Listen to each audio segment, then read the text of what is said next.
अस्सलाम वालेकुम students, professor Aamir Afzal English learning में इंग्लिश फ़िक्शन के एक बहुत ही इम्पॉर्टेंट नावलिस्ट के साथ आपके सामने।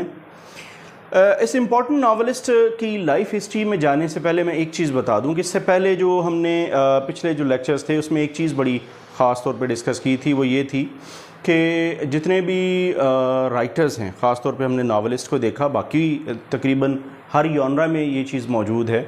पर नावलिस्ट में एक चीज़ हमें नज़र ये आती है कि नावलिस्ट की जो अपनी पर्सनल लाइफ है, लाइफ हिस्ट्री, उनकी लाइफ के ऊपर इन्फ्लुएंसेस हैं, उनका बचपन, उनकी यूथ, उनका ओल्ड एज, एरिया, ये सब कुछ बहुत ज़्यादा मैटर करता है, उनकी राइटिंग्स में रिफ़्लेक्ट होता है और इवन उनके थीम्स पर इन्फ्लुएंस करता है, उनके कैरेक्टर्स को इन्फ्लुएंस करता है, हमें सेटिंग तक प्रोवाइड करता है और उनके कैरेक्टर्स भी उसी ही लिहाज से मूव करते हैं और डेवलप होते हैं जिस तरह से उनकी अपनी लाइफ में मौजूद बहुत सारे लोग जो हैं वो डेवलप हुए होते हैं। सो ये एक इम्पॉर्टेंट आप कह लें कि एक्टिविटी है, उनकी लाइफ हिस्ट्री को पढ़ना, उसको समझना, उसकी डिटेल में जानना, ताकि हम उनकी राइटिंग्स को समझ सकें। तो जो आज हम डिस्कस करने जा रहे हैं राइटर, ये बहुत बड़ा नाम 19th सेंचुरी का, लेटर विक्टोरियंस में आते हैं, Thomas Hardy. Thomas Hardy was born on 2 June 1840, Bockhampton, Dorset, England. English society, rural society, ये एक रूरल एरिया है जहाँ से इनका ताल्लुक़ है। इनके फादर जो थे वो एक स्टोन मैन थे, एक बिल्डर थे, कंस्ट्रक्शन का काम करते थे।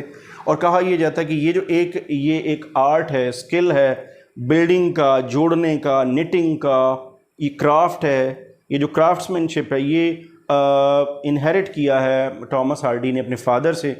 कुछ क्रिटिक्स ये भी लिखते हैं कि जिस तरह से एक बिल्डर ईंटें जोड़ के या ब्लॉक्स जोड़ के एक बिल्डिंग बनाता है, बिल्कुल उसी तरह से वर्ड्स को जोड़ के, चैप्टर्स को जोड़ के, ख्यालात को इकट्ठा करके, उसके अमेलगम, उसके कम्बिनेशन से जैसे एक अच्छी खूबसूरत कहानी जो हार्डी ने बनाई, उसके पीछे इसको एक इनहेरिटेंस में मिला हुआ एक आर्किटेक्ट या एक बिल्डर वाला जो एक आप कह लें इन्फ्लुएंस है, वो ज़रूर मौजूद है। इसी तरह जो हार्डी के अंदर पढ़ने की एक शौक़ था, वो उनको मदर की साइड से मिला। His mother was also fond of reading. तो ये फादर और मदर का इन्फ्लुएंस इनके अंदर नज़र आता है।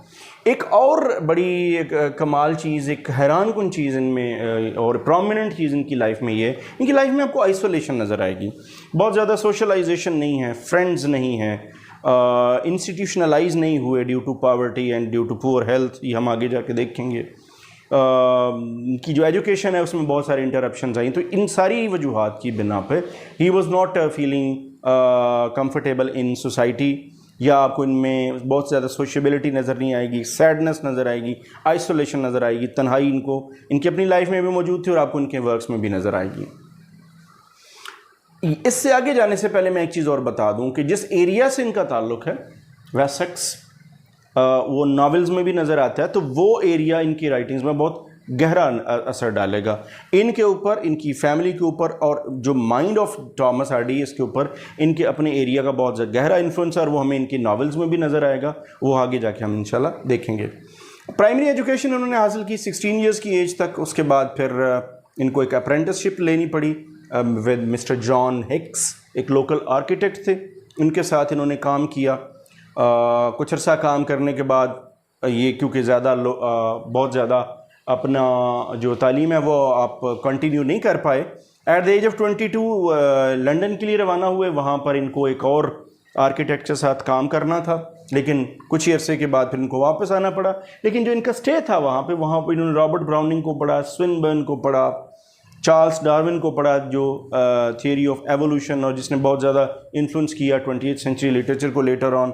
तो इनका इन्फ्लुएंस बहुत ज़्यादा है। सो लंदन का जो इनका स्टे है वो बहुत ज़्यादा प्रोडक्टिव रहा, लेकिन पुअर हेल्थ की वजह से ही had to come back to his native area, और आके फिर वही जॉब वहीं से शुरू की जहाँ छोड़ी थी, जॉन हिक्स के साथ, जो लोकल आर्किटेक्ट है। तो फिर ये वहाँ से इन्होंने अपनी जॉब जो है वो दोबारा से कंटिन्यू की।